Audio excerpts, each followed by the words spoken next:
ग तू? आली की दुपारी म्हणलं बघावं जावावं कुठवर आल्यात वाटण्या बिटण्या तुमचं मनाच चाललंय म्हणून मी आले इथं. काय अगं सांगती तू? सगळी तर कवय काढली मधली न काडी वडली आणि आता बोलती गोडा आम्हाला. माझं काय नाही बाया, आई बापाची प्रॉपर्टी आहे ती कवा तरी वाटून घ्यायचीच आहे ना. आई वडिलांचं आहे पण आई वडिलांना मी जास्त सांभाळले ना त्यावेळेस तुम्ही कुठं गेल्याला मी बोलायची अगं आई आजार आहे वडील आजार आहे तर हात वर करायचा आणि अगं हात वर करून काय सांगतीस? तोंड वर करून जावा जावा मला पैसे मागत होती तेव्हा तेव्हा मी तुला पैसे दिले ती त्याचं काय? आता ही सगळं तुमच्या दोघीचं भांडणात झालं. ज्या वेळेला जास्त आजारी होती तेव्हा दवाखान्यात कोण ग राहिलं? कुणी ग केलं आईचं? वडिलांचं कुणी केलं? मीच केलं ना. तुझ्या लग्नात मी लाख रुपये खर्च केला ती पण व्याजानं पैसे आणून तुझ्या लग्नात खर्च केला ती कुठं गेला ग? अगं लाखाचं सांगते आज. ऍडमिशन 12वीला घेताना 60,000 रुपये दिले त्या. आता 60,000ची काय किंमत आहे ती सांग मला सांग. अगं तवाच 60 ना मग आताच काय लाख होत्यात का? तू काय पण बोलशील मी येडे आहे का तुला 60,000 रुपये दे?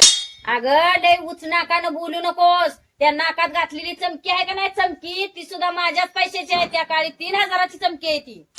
चमकी तुझी घे आणि मी त्यावेळेस ना तुला 7,000च्या पट्ट्या बनवलेल्या ना त्या पहिल्या मला काढून तुझा पायच काढून घेते बघ. अगं त्या शोभांटीची गिरणीची उधारी तुम्ही येऊन खाऊन जात होता ती उधारी कोणी भागवली? म्या भागवली म्या स्वतः.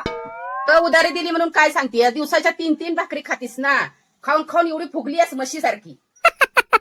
अगं काय चाललंय तुमचं? हात काढीन पाय काढीन मशीगत फुगली या. तुम्हाला एवढं बोलायचं सुस्त आहे भांडायचं सुस्त आहे तसं मला जर भांडायचं म्हणलं ना माझं पोरगं पोस्टात कामाला आहे. अगं मला तर 3-3 मुलं आहेत. माझी सून पासपोर्ट बनवती विमानात बसवीन आणि तुला तिकडं पाठवीन पाकिस्तानला. अगं ही म्हणती माझी ती नाही ती ही म्हणती माझं पोस्टात आहे पण ती तुमची पोरं आहे ती ना ती मी लहानाची मोठी केली त्यांना मी शिकवलंय सवरलंय. ती पोरं मी म्हणतील तसंच ऐकते ती आणि ती ऐकणार पण आहे ती माझी. तुम्ही काय भांडणाला आलाय? आणि तुमची जर प्रॉपर्टीसाठी भांडणं होत असतील तर आई बापानं आपल्यासाठी जी प्रॉपर्टी ठेवली आहे ती मला नको तुमच्या दोघीतच ती वाटून घ्या. माझं काही म्हणणं नाही.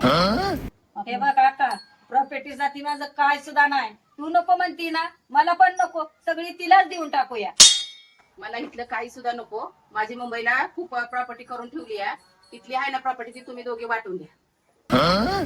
मला आजच्या या भांडणात एकच कळलंय आपण बहिणी बहिणी एक आहे. आपली रक्ताची नाते ती ही कधी तुटणार नाही ते. अगं ह्या प्रॉपर्टी पेक्षा आपल्या बहिणी बहिणीच्या नात्याची लय प्रॉपर्टी मोठी आहे. आपण त्यातच आनंदाने आणि सुखाने राहूया. काय करायचंय मग बया आपल्याला आपल्याला प्रॉपर्टी नको. चल ग चहा पिऊया आपण. मला इडली बनव मला.